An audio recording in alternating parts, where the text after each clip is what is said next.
My wedding was a nightmare. I got married on November of 2024 and it was a total nightmare. When my husband and I finally chose a venue after months of touring, we felt pretty confident about the choice. The owner was extremely sweet and excited about hosting our wedding. She wanted to be our coordinator and officiant because she loved our Day of the Dead theme. We toured a second time and went over our vision or expectations before agreeing and working on a contract. Her enthusiasm about everything was great. We immediately got to work on table setup, colors, flower arrangements, lighting, music, ceremony, because I didn't want to worry about anything last minute. Our wedding was a few months away and I wanted to just check off important things early. I felt pretty stress-free up until 2 months before the wedding. I started to notice a pattern of last-minute decisions by our coordinator, including having us drive out an hour to the venue only to cancel on a meeting once we were already there. She did that twice. Every time I brought up concerns, she would shut it down and say she had everything under control and didn't want us to worry about it. 3 weeks before the wedding, she casually mentioned she would be gone for 2 weeks in Italy. That made me feel nervous because we hadn't done rehearsal for our ceremony. She started pushing things off, saying we could go over final touches the Friday before our wedding. While she was gone, her assistant scheduled 2 drop-off dates the week of our wedding so that we can drop off all of our stuff. I had handmade all our party favors, decor, centerpieces, and we ordered our own cups, plates, silverware, chargers, table runners, because the venue didn't have our colors, which was just black and red. We also had to order our own table company because the venue didn't have large tables, which wasn't a huge deal. Anyway, on our first drop-off, our coordinator did not communicate with anyone, so we were being turned away with half our stuff. Her sister happened to be there and called her, and they finally let us move our things inside. As we were leaving, they told us we had to go back in and move all our things out and leave it in a dirt lot, and someone will later move it into the building. That was confusing, and it was raining, so I didn't want to leave half my wedding items out in the dirt. They owned a few of the buildings next door and had garages, so I wasn't sure why they scheduled this drop-off with no place to accommodate our stuff. We had asked if our next drop-off date would have space for the rest of our things, and they assured us that because the next drop-off date was the day before the wedding, they would already be decorating so we could see the venue set up. The day before our wedding, our coordinator called to cancel the drop-off and rehearsal because she decided to throw a last-minute event. Also that she was revising our ceremony script that she had me write for her months in advance. She also said that the music we chose for our fire dancer and aerialist months ago would not be able to be performed because we didn't pay a 700.0 fee to have them dance to music of our choice. I asked why this was never mentioned when we selected dancers and music. She also said that even though we paid a fee to have them wash our dishes, she wasn't told about having to wash them, so if we were planning to pick them back up, wash them and drop them off again. My now husband told her no, that she charged us a fee in order to wash our dinnerware and they need to uphold that or refund that money. She promised they would have it done and that we can have our ceremony rehearsal early on Saturday. So it's now Saturday, our wedding day. Once again, our coordinator calls to cancel our drop-off time. She says she doesn't want us getting in the way while her and her team work, that there is nothing to worry about and we need to just relax. She says to come in 2 hours before the wedding instead. I tell her no. I have half of our wedding items, so how are they even going to set up properly? I have table runners, placards, guest book, wedding sign, table decor, half the centerpieces. We still need to rehearse and go over our ceremony and her revisions of the ceremony script. She continues to insist we come in 2 hours before the wedding. I was stressing out big time because I didn't feel that was enough time to do everything. When we got to the venue, a little past 4 p.m. because of traffic on a weekend in LA, it was a shit show. 1. The parking spots they promised us were all taken by her staff. Since there was no venue parking besides 7 spots behind the venue, our coordinator promised us those spots for our family and caterers. She said her and her team would park in the lot inside the venue. Well, we all had to find random parking and carry all our stuff a few times. Inside, they were still cleaning up from the last-minute event and there was no decor. All the tables were full of random items and boxes. Some had our table covers all knotted together. Some had plates and cups scattered.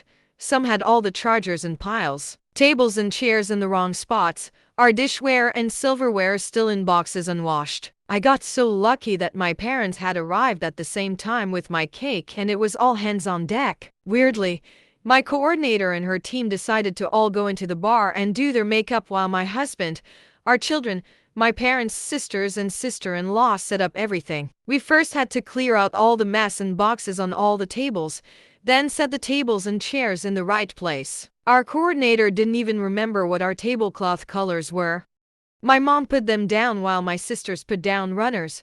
My other sister and dad put down the plate chargers while my husband and brother-in-law put down plates and cups. Kids were rolling up napkins. My sister-in-law notices some cups are super sticky and thinks they've been used, so she asks the bartender if they can wash them. They got very upset but did end up washing them. 30 plates were missing, so we had to call my mother-in-law to run to a Target and bring us black plates to try and match what we already had. All caterers were calling me and I had to keep stopping what I was doing to guide them in, tell them where to park, tell them where to set up because my coordinator was too busy still working on her makeup. My husband goes upstairs to the control room to double-check lighting and music and realizes that our coordinator never gave them any info. They have no idea what music we're walking down to, what our wedding playlist is. Our coordinator comes upstairs and says she forgot to open the email with all that information. So my husband needs to go over all of that with them. We tell her we need to rehearse now and she agrees but then disappears, so we have to look for her. It is now past 7:30 p.m. and our wedding was supposed to start at 6 p.m. I'm livid that we are behind and my coordinator and her team are MIA. I'm panicking, throwing up,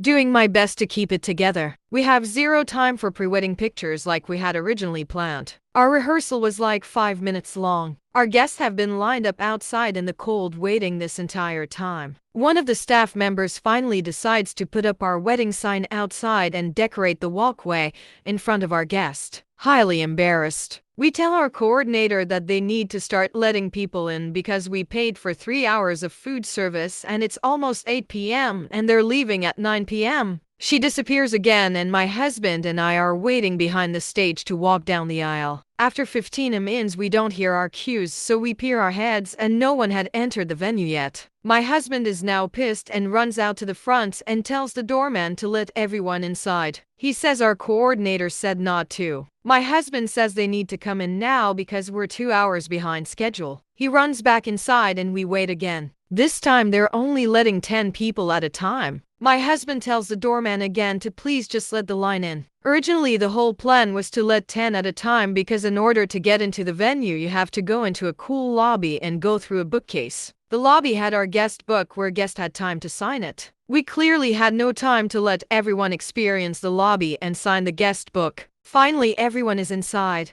Our ceremony was a hot mess. Officiant or coordinator was reading the script off a huge tablet. It felt like the first time she's seen it. I'm not even sure what her revisions were because she was stumbling over all the words. She also stood behind the groom's table, so when we did our hand-binding ceremony, she couldn't reach us, knocked down candles from our table. After the hand-binding, we were to light up a unity candle, but she didn't have the lighter, so we awkwardly had to ask guests if anyone had a lighter on them. She knocked down the unity candle onto me. This was exactly why I kept pressing a proper ceremony rehearsal. Everything was a mess. After the ceremony, she disappeared again. She was to make announcements throughout the night, dinner, cake cutting, slideshow, games, but I had to do that because she was nowhere to be found. Our aerialist left before even performing because she was supposed to go on at 8 p.m. and we obviously didn't even get people seated till 8 p.m. Our 6 hours wedding became a 3 hours wedding. While people were still mingling and having dessert, she had the table company start picking up tables and chairs. So our guests started to leave. We didn't get to do any dancing. Once the night was over,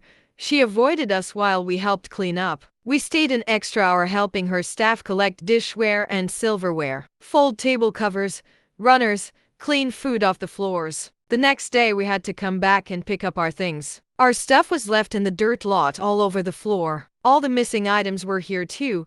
Party favors my mom brought from Mexico, the 30 missing plates, plastic goblets for the kids' table, dessert plates, our shot glasses. It was clear that when we dropped off our stuff days before, nothing was kept together or accounted for. The venue completely ghosted us. No thank you for using the space, for helping clean. We sent an email telling them what we weren't happy with and that we think we are due to some compensation. 2 weeks later, they declined and named random fees they never mentioned before, but that we didn't pay for, so that's why they didn't do proper coordinating. It really made no sense. Anyway, all our guests loved all the decorations we made and put up. Loved how elegant and gothic the vibe was. My husband and family really put off a really nice looking wedding.